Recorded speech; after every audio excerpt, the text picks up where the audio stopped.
Part 3. This is for questions 21 to 30. Question 21. Which dot and cross diagrams represent molecules that can react with unburnt hydrocarbons to form peroxyacetylnitrate or PAN, a component of photochemical smog? Now here we have nitrogen oxides. In most cases we say nitrogen dioxide, okay, reacting with unburnt hydrocarbons to give us this PAN here, okay? So in here, we know that nitrogen has how many electrons in the outermost? Nitrogen is in position 7. So it is 1s2, 2s2, then 2p. How many do we add here? Will this be 3? Yes. So since it has 5 electrons, or 5 electrons in the outermost shell, these two are paired, these ones are non-paired. Oxygen is in position 8, not so? So it is 1s2, 2s2, then 2p. 2p what? 2p 4. Now when we look at these shapes, since these ones here are 5 electrons, you check this one here, 1, 2, 3, 4. So this one is off, okay?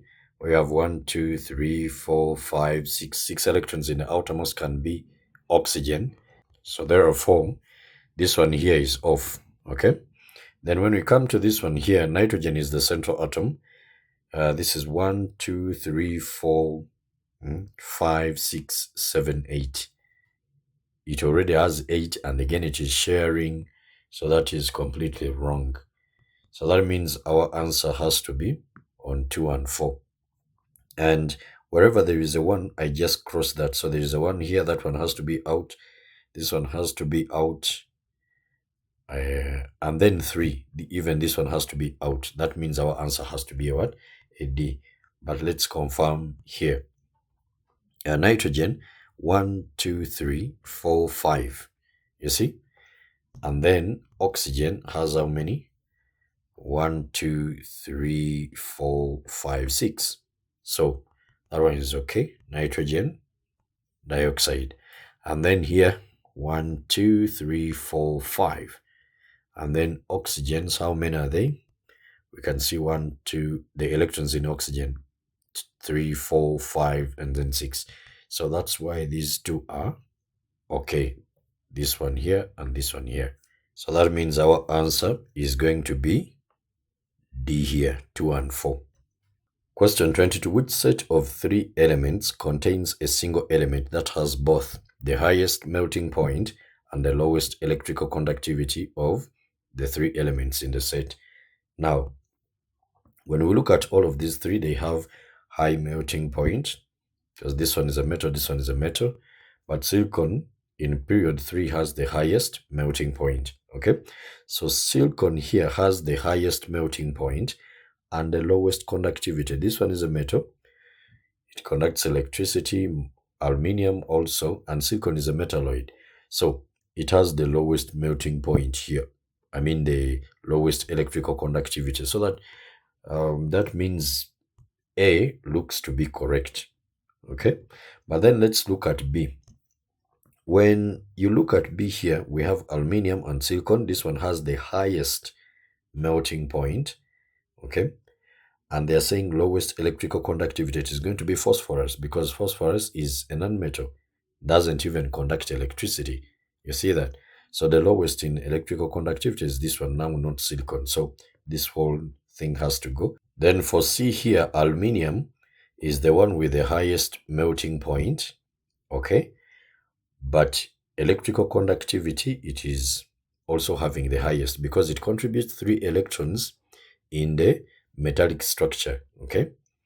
So if we have these metallic ions in here, remember metallic bonding, we look at the electrostatic force of attraction between the positive metal ions and the electrons. So this one contributes 3.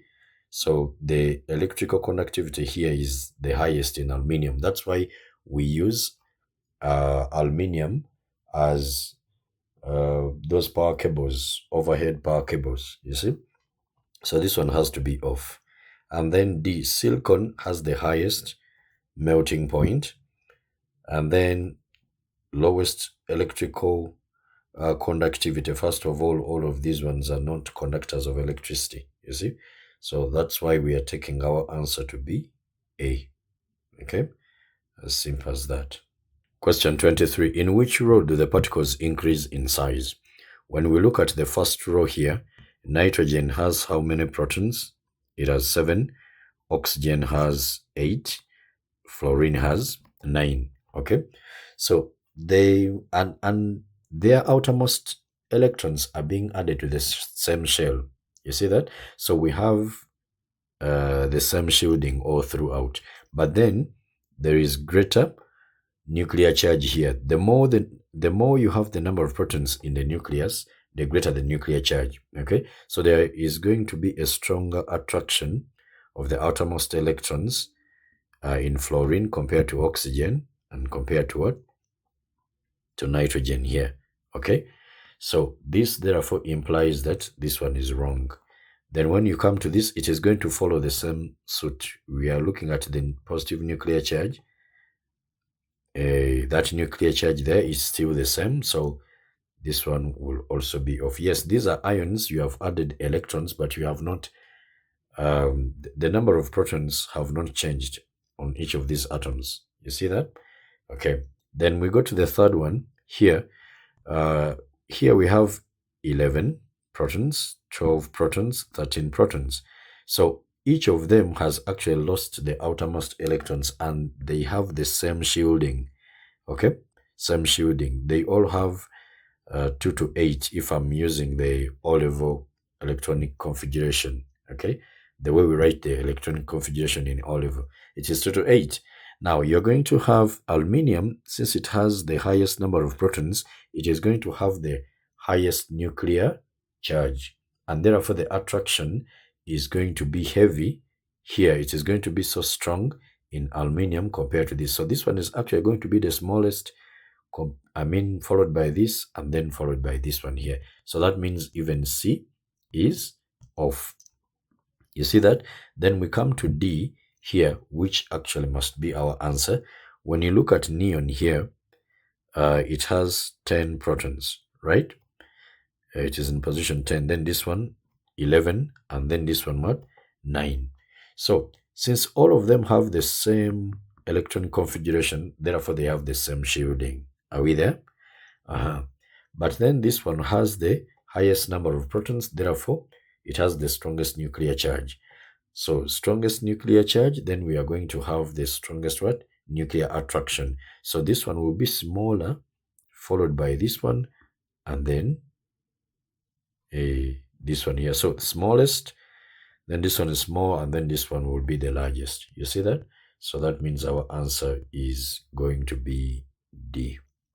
Question 24. W, X, Y, and Z are group 2 elements, barium, calcium, magnesium, and strontium, but not in that order. W reacts faster with dilute hydrochloric acid than Y. Now, in group 2, these ones put in order, we shall have magnesium, then calcium, we shall have strontium, then barium, and I think the next one is radium, something like that.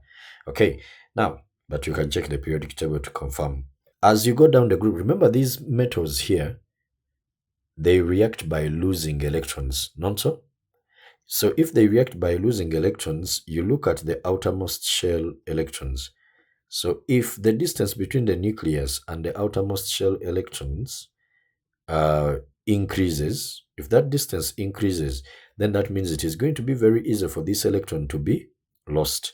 So that means this one is more reactive. As you go down the group, the elements are becoming much more reactive. So that means barium, okay? Barium is the most reactive here with hydrochloric acid. You see that? Than Y. So that is that. We expect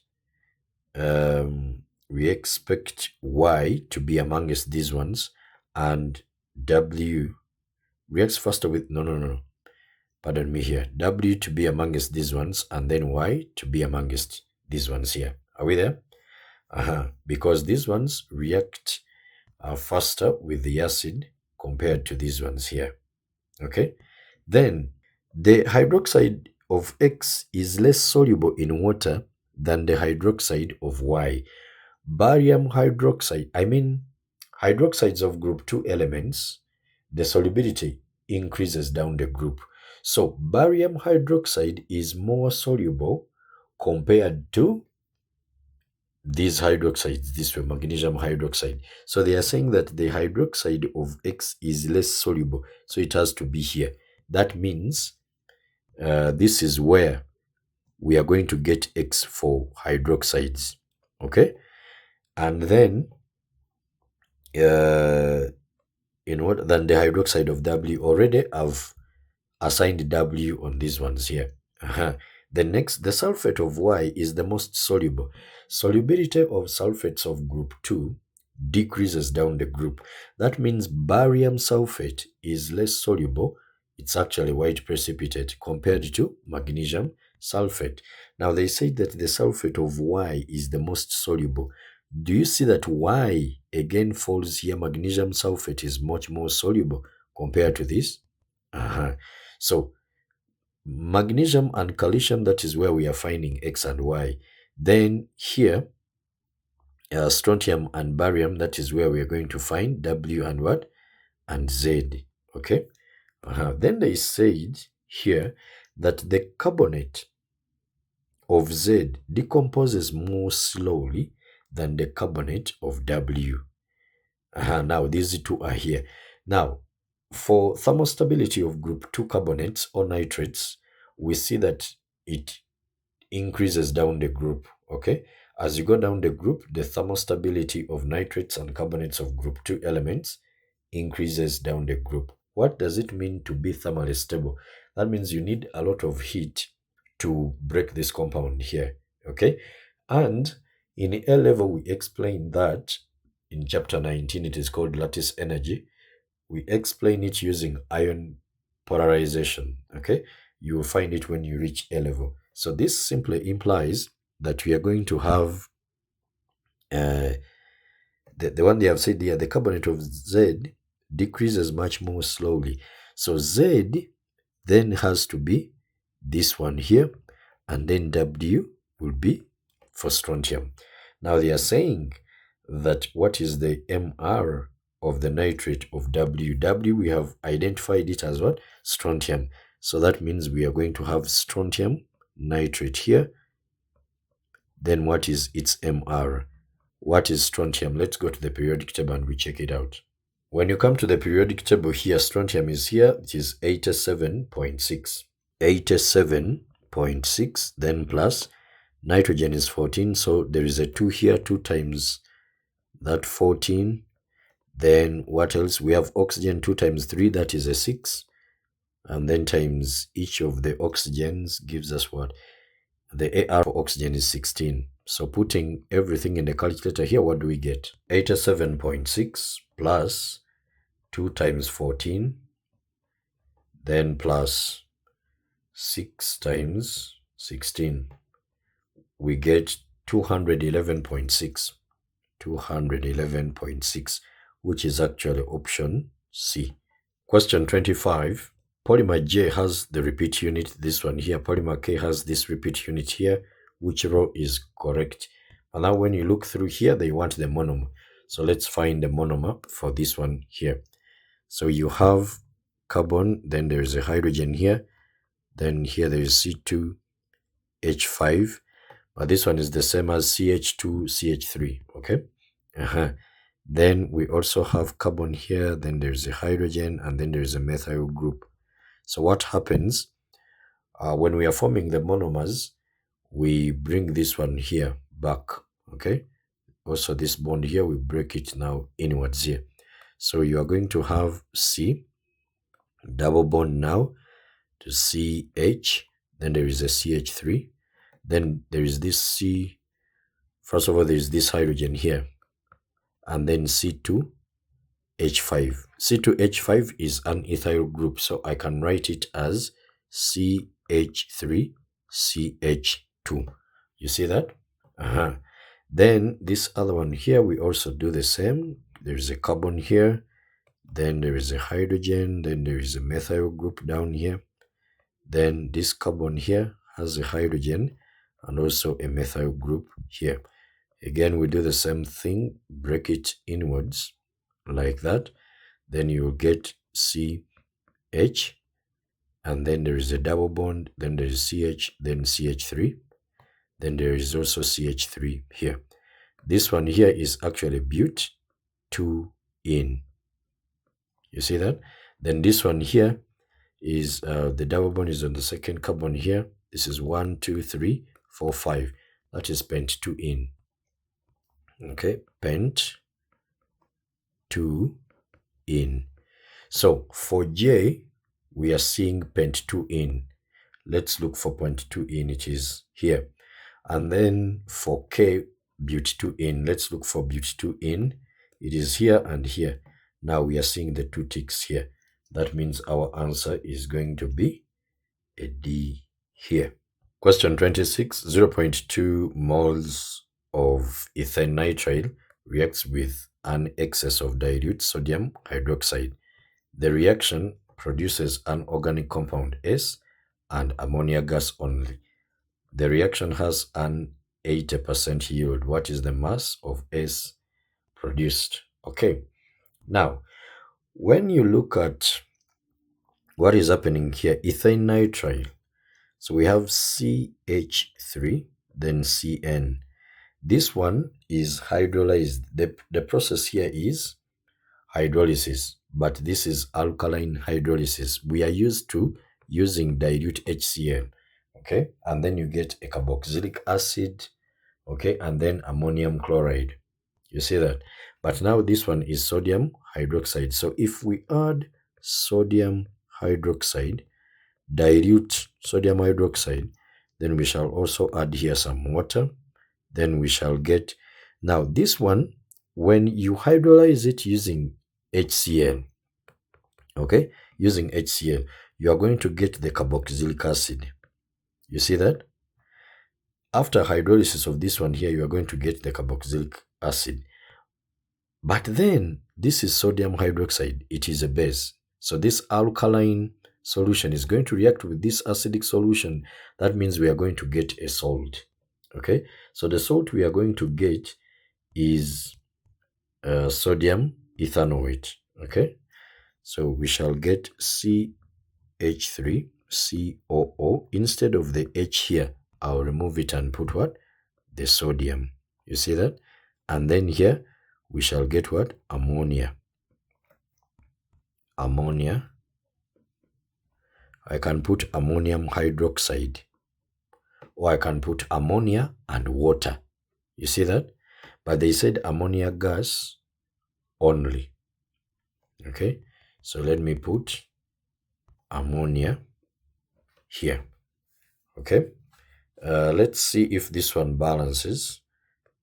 These are 3 hydrogens plus the 3 hydrogens, those are 6, not so. These are 3 hydrogens plus 3, those are 6. And then oxygens, how many are they? 1, 2, then here 1, 2. So I think it is balancing. Okay, then after that, remember this one is 0.2 moles. Even here we shall have 0.2 moles because the mole ratio is what? 1 to 1. Are we there? So if you are using 0.2 moles of ethane nitrile, they are going to give you the same moles for this organic compound S, which is sodium ethanoate, okay, using the stoichiometric what? Equation. All right, now after getting that, how then do we get the mass? So remember, moles are equal to mass over the MR. So if we want to get the mass, we shall get the moles then times the MR. Not so? So the mass here, what is the MR of this one here? This one is going to give us 12. There are 2 carbons here. So 12 times 2, that would be a 24. Then plus 3 for hydrogen. Then plus, this is 16 and 16, that would be 32. Then plus the 23 for what? For sodium. Not so? This one is going to give us 55. 55 plus 3, you get 58.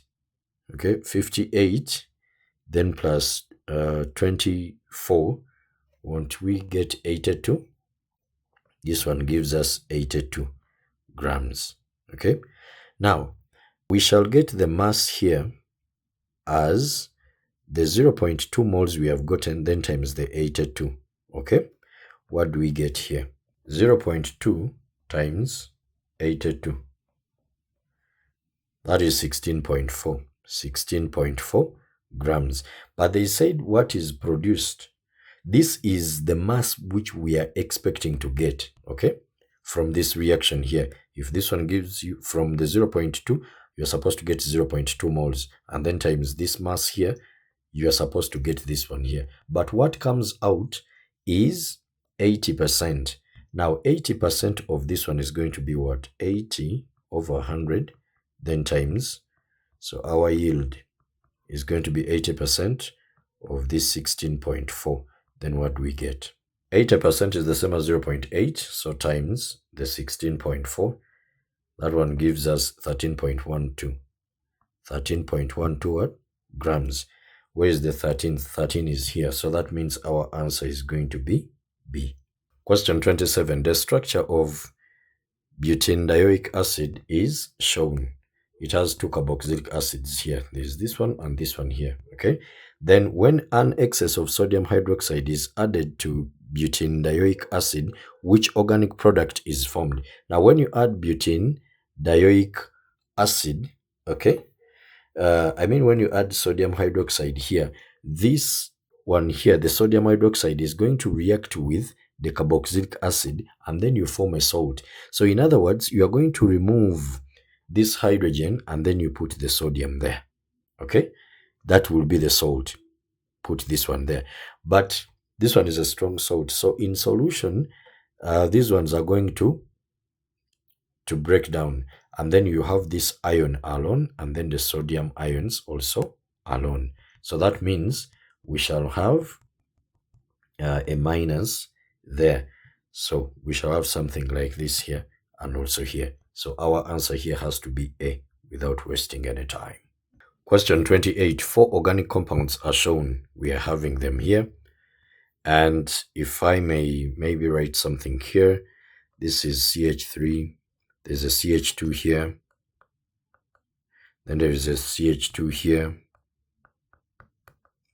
Then C, then O, CH2, CH3. Then this one here is going to be, there's a carbon here, then a double bond here. This carbon that is here has a hydrogen, okay? Because remember, carbon is supposed to have 4 bonds. You get that? So we are going to have a hydrogen. I'm going to write it here like this. Then there is an O here.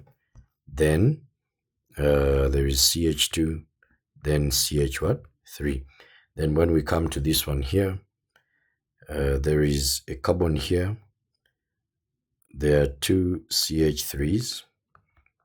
There is this one and this one connected to this carbon, but there is a silent hydrogen here.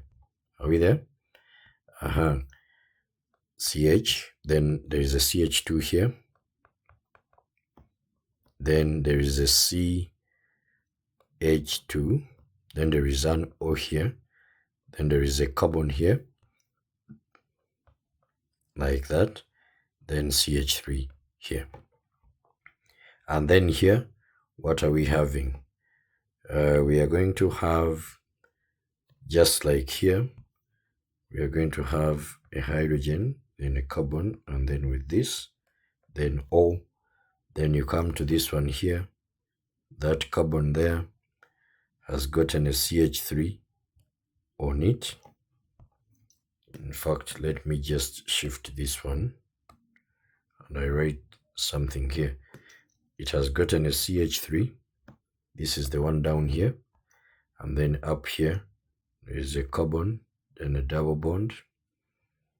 It has an H here, then CH2. You see that? Then after that, we have a CH2 here. Then there is CH2 also there. and then there's a CH here, double bond, then C, then there is a CH3 up here, and then another CH3 here. Okay, then they are saying a mixture of these four compounds reacts with hot aqueous sodium hydroxide. Okay, hot aqueous sodium hydroxide. That is what we call alkaline hydrolysis.